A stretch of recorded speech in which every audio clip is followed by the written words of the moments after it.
गांव में मिट्टी के बर्तन की दुकान थी। कुमार रोजाना बर्तन बनाता और उन्हें बेचा करता। अजी आज घर जल्दी आना, सारा राशन खत्म हो चुका है, आज लाना होगा। ठीक है, जल्दी आऊंगा। कुमार दुकान की ओर चल देता है। अरे कुमार भाई, एक अच्छा सा मटका दिखाओ। ये भी दिखाता हो।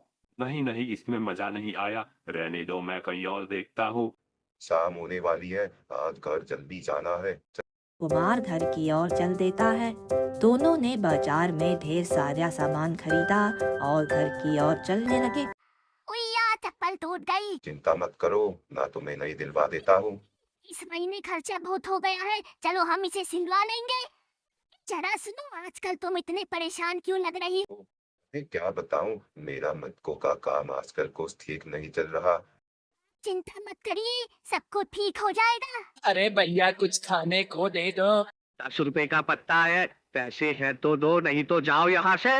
मेरा पास पैसे तो नहीं है। तो मैं यहाँ समाज सेवा पढ़ने नहीं बैठा। मोहन को यह सब देख बहुत बुरा लगा। अरे अम्मा, यहाँ पर आओ माँ। बेटा तूने मुझे आवाज दी। अरे अम्मा, मैंने सुना है आपका कोई नहीं है, आप मेरे यहाँ काम कीजिए, मैं आपको दोनों समय का खाना दूंगा। जीते रहो बेटा, भगवान तुम्हारा भला करे। अम्मा, ये मेरे हिस्से का खाना खा लो, फिर हम काम पर लग जाएंगे। कुमार घरे बनाने लगा। बेटा मैं घरे बनाने में भी तुम्हारी मदद कर सकती हूँ। अरे यह तो बहुत ही अच्छी बात है। बुढ़िया घरे बनाने लगी। अरे भगवान, अब आप ही मेरी मदद करो, जल्दी से कोई बड़ा सा ग्राहक मेरे पास भेजो। इतने में एक चमचमाती कार वहां आकर रुकी। एक सेठ बाहर आया और कुमार की दुकान के अंदर जा पहुंचा। अरे भाई, क्या तुम मेरे लिए 604 घड़े बना सकते हो? सेठ जी, बताइए आपको किस तरह के घड़े चाहिए। मुझे हर तरीके के घड़े चाहिए, जिन्हें मैं शहर ले जाकर बेच सकूं। मैं समझ गया। ठीक है सेठ जी, मुझे 8 दिन का समय दो। हाँ, ये लो कुछ रुपए, बाकी घड़े बनने पर दे दूंगा। धन्यवाद भगवान, आपने मेरी सुन ली, इतना बड़ा ऑर्डर आज मुझे मिल ही गया। सुनो अम्मा, आज हमें बहुत बड़ा ऑर्डर मिला है। कल से हमें सवेरे जल्दी काम पर आना होगा, इसलिए आज हम जल्दी छुट्टी करते हैं। जाओ आप भी आराम करो और सवेरे जल्दी आ जाना।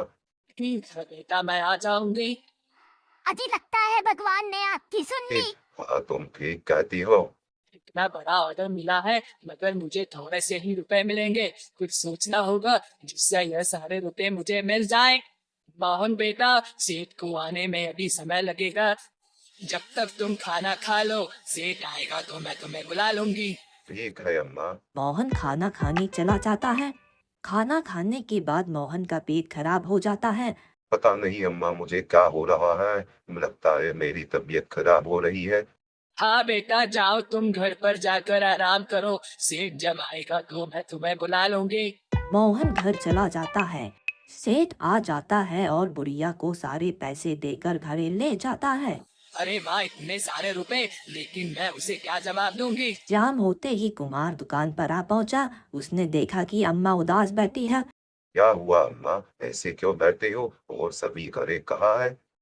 क्या बताऊं बेटा, मैं सेठ का इंतजार कर रही थी और मेरी आंख लग गई। तभी सभी घरे चोर चुरा कर ले गए और सेठ आया और उसे खाली हाथ लौटना पड़ा। अम्मा, इसमें आपकी कोई गलती नहीं है, चोरों को घरे ले जाने दो, हम दूसरे घरे बना लेंगे। अजी मुझे तो लगता है इन मटकों के पीछे इस बुढ़िया का हाथ तो नहीं। अरे कैसी बात करती हो, बुढ़िया भला ऐसा क्यों करेगी? अरे आज तो मैं बहुत लेट हो गई। अरे मोहन, मुझे 50 मटके चाहिए, क्या तो मेरे लिए बना देगा? जी सरपंच साहब, मैं बना दूंगा। मोहन 50 मटके बनाकर रख देता है और घर आराम करने चला जाता है। तभी एक ग्राहक वहां पर आ पहुंचता है। अरे अम्मा, जरा 8 घड़े देना तू। बुढ़िया 8 घड़े उस ग्राहक को बेच देती है और पैसे अपने पास रख लेती है। मोहन जब लौटता है तो वह देखता है कि 8 घड़े कम है। बेटा मुझे इस बारे में कुछ नहीं पता, मैं तो काम कर रही थी। अब कुमार को भी बुढ़िया पर शक होने लगा था। वह सारी बातें अपनी पत्नी को बताता है। तो आपको शुरू से ही समझा रही थी, यह बुढ़िया मुझे ठीक नहीं लगती। अब देखा ना, यह चुपचाप घड़े चुरा कर बेच देती है। तुम ठीक कहती हो, मगर हमें उसे रंगे हाथ पकड़ना होगा। मोहन की पत्नी उसे एक तरकीब बताती है। रोजाना की तरह मोहन काम में लगा था, तभी राजा का मंत्री वहां पर आया। सुनो कुमार, राजा ने 800 मटके बनाने का आदेश दिया है। ठीक है मंत्री जी, कल तैयार कर दूंगा। अरे वाह, 800 मटकों का ऑर्डर, अगर यह पैसे भी मुझे मिल जाए तो मजा आ जाएगा। मोहन ने बड़ी ही मेहनत से घड़े बनाए। बुढ़िया दूर खड़ी उसे देख रही थी।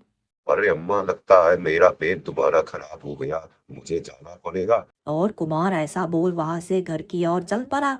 अरे वाह, आज तो बिना कुछ किए कुमार घर पर चला गया और मेरा काम और भी आसान हो गया। मंत्री वहां आ जाता है और बुढ़िया सारे पैसे लेकर मटके मंत्री को दे देती है। कुमार जब लौटता है तो वह समझ जाता है। अरे अब्बा, क्या आज भी सारे मटके चोरी हो गए? हाँ बेटा। कोई बात नहीं अम्मा, जाने दो। कुमार सीधा राजा के दरबार पहुंच जाता है। महाराज, मेरे 800 मटके चोरी हो गए हैं और वह आपके आदन में रखे हैं। राजा मंत्री को बुलवाता है। महाराज, यह मटके इसी की दुकान से खरीदे गए हैं, मगर उस समय वहाँ कोई बुढ़िया थी जिससे मैंने यह मटके खरीदे। बुढ़िया को बुलवाया जाता है। महाराज मुझे माफ कर दीजिए, ये मटके मैंने मोहन से छिपा कर बेचे थे। राजा बुढ़िया को कारावास में डाल देता है और मोहन को उसकी मेहनत के पैसे दे देता है। मोहन अपनी पत्नी को सारा वाक्य बताता है। चलो अच्छा है, मेरी तरकीब तुम्हारे काम तो आई।